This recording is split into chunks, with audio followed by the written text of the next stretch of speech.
Did you finally destroy your plan to watch on my anime list? You thought you had enough anime to last the entire lockdown?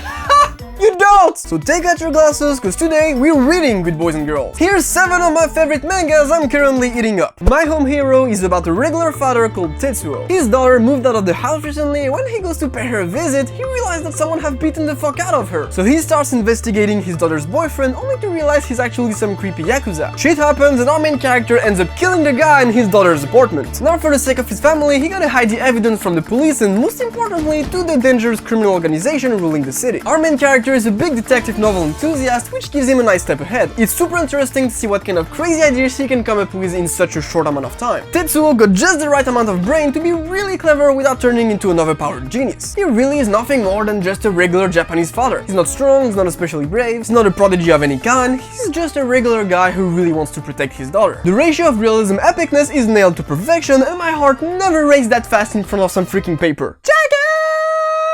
Our main character is a depressed policeman who's so bored with life that he's starting to turn a little bit crazy. The only way he has to feel alive is to picture himself shooting people in the head and making creepy faces in front of the mirror. That guy is also terrified of his near future. He knows that he's gonna marry his girlfriend that he doesn't really love, then he's going to have children while still going to his job that he hates until he retires and dies. But that was until frogs started falling from the sky, turning people into bloodthirsty monsters called fractured humans. Our main character gets infected too, but instead of losing his mind, he's able to control the power of the frog to turn his arm into an overpowered gun. The story is pretty similar to Devilman and it's just as edgy. Jagaaaaan is a gory psychological roller coaster talking about the inner desire of humans and their questionable morals. The realistic art style is beautifully creepy, you got great character development and the pacing is awesome. If you like creepy manga for adults, Jagaaaaan is the one I recommend the most right now. Jahy-sama won't be discouraged. If you've never read the manga, you must have seen her at least once in some random anime meme. Jahy-sama is the number 2 demon from the demon world. One day, a magical girl appears out of nowhere and destroys a magical gem that causes the entire demon realm to explode. Now Jahy wakes up on Earth in the powerless body of a child, and she gotta retrieve all the pieces of the mystical gem in order to revive the demon world. It's a reverse isekai really similar to Devil as a Part-Timer, but without the action. Jahy-sama is one of the loveliest slice of life I came across lately. Following Jahy's misfortunes is just as fun as it's adorable. She's relatable, her facial expressions always make me crack up, the side characters are all lovable, and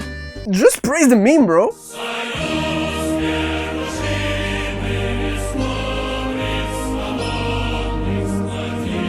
Redo of Healer. Take Shield Hero, same concept, same story, same universe, replace the lollies by hot girls, turn the main character into the biggest psychopath I've ever seen in my entire life, and make it the edgiest fucking isekai ever created. Naofumi was segregated because he was the Shield Hero, and that guy was segregated because he's the Healing Hero. Naofumi was set up and banned from the kingdom, but Healing Boy? They beat him, they drugged him, they raped him, and they literally turned him into a freaking dog. But that was until he obtained some new ability that allowed him to break free and rewind time before everything started. Now with a fresh start, he's ready to do anything necessary to get revenge on the people who screw him over. If revenge-based anime always end up feeling a bit unsatisfying to you, well, this one will satisfy you until you feel actually uncomfortable, like really uncomfortable. I like the progression system, I like the way he uses his power, and overall, it's just enjoyable to see fire being fought with fire for once. If you're into edginess and revenge story, or you are simply disappointed by the soft turn Shield Hero has taken, then Redo of a Healer will make you nuts. Domestic Girlfriend. I already made a 60-second review about the anime, but let's have a quick recap anyway. That guy's in love with his teacher, someday he goes to a karaoke and bangs a random girl as a one-night stand, 2 days later his dad gets remarried, boom! 2 new stepsisters, he's in love with one and had sex with the other, boom! Awkward love triangle, boom! You just got yourself into one of the trashiest incestuous manga ever created! Or at least that's what I thought for 100 chapters, but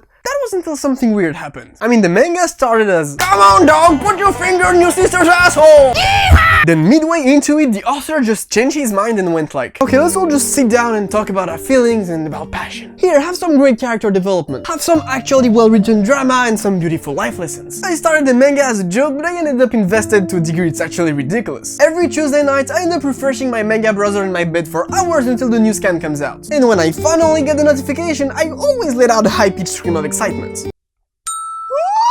Right now, I love the characters to a point it's almost weird. I think the art style has gotten pretty cool a long time, and I just think it became genuinely good. I'm not even afraid to recommend it anymore. SPYxFAMILY. We're in the middle of a fictional Cold War between the East and the West. Our main character, Lloyd Fulger, is a cool Western spy, and For the sake of his mission, he has to create a fake family. So he goes to an orphanage and picks up a random girl called Anya. But guess what? Anya is actually a runaway lab rat who can read minds! Next, he needs a wife. So he ends up making an arrangement with some girl to pretend to be husband and wife. But the thing is, he doesn't have a clue that his new wife is actually an Eastern hitman. The three of them are hiding their true nature from each other, which often leads to some pretty comical situation. You got a tsundere spy, a retarded Esper lolly, and a clumsy hitman living under the same roof. That's awesome! We also have an actual plot with the main quest, but it feels a bit more like a slice of life. It's cool, it's fun, it's wholesome, you got a nice mix of action and comedy, and I'd recommend it to anyone who can handle their slice of life. Magus of the Library. The manga is about magical librarians in a fantasy Arabic world, aka an Aladdin isekai. A little boy named Theo lives in the slums of a small desert village. He loves books and dreams of going to Avda, the amazing city of books. But sadly, he can't even access the local library because he's poor and the owner is an asshole. On top of that, the other kids bully him because of his pointy elf ears. Life kinda sucks. But that was until his fated encounter with a team of Kafnas, aka the cool magical librarians I was talking about earlier. The manga is about philosophy, the value of knowledge, it talks about prejudice, ignorance, and it reeks passion for books. It got some amazing world building, a bit of action, some crazy beautiful visuals, the dialogues are entertaining, and every character is super interesting. We're pretty early into the story, but I believe it has a lot of potential and I can't wait to see what the author have in store for us. Though I have to warn you, the main character is so pure that he makes Jesus look like a corrupted Republican. I know some people hate these kind of characters, but I just find it really wholesome. Now if you plan on reading any of the manga I just recommended, don't forget to leave a like before you go. Now I hope you have a wonderful quarantine and I'll see you lovely weebs next week.